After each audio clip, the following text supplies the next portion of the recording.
হ্যাঁ উৎপলা, হ্যাঁ ওই কচি মেয়েটা তোমাদের মহাপাপের প্রায়শ্চিত্ত করতে এসেছে।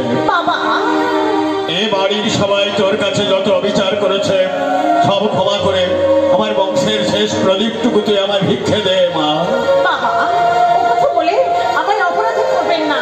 শোনো বৌমা, রাখি আমাকে পথে বসিয়ে সর্বস্ব নিয়ে লগ্ন পালিয়েছে।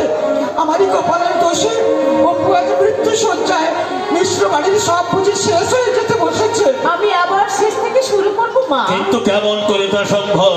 টাকা পয়সা যা ছিল আগেই তো সব শেষ হয়ে গেছে। একটা কানা করিও হাতে নেই। বাড়িটা বন্ধক রেখে এই মুহূর্তে কারো কাছ থেকে টাকা জোগাড় করতে পারলাম না। তাই নার্সিং হোম কর্তৃপক্ষ বলেছে সংক্রামক রোগীকে তারা ভর্তি করবে না, বিশেষ করে টিবি রোগী।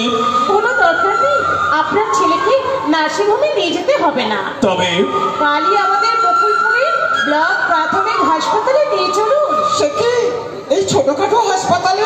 হ্যাঁ মা, দেশের ধনী গরিব দুস্থ সকল স্তরের মানুষের যক্ষা রোগের চিকিৎসার জন্য আসবার সময় একটা সাইনবোর্ডে লেখাটা দেখে এলাম, ডটস পরিষেবা বিনা ব্যয়ে যক্ষা রোগ থেকে সম্পূর্ণ নিরাময় হতে সাহায্য করে।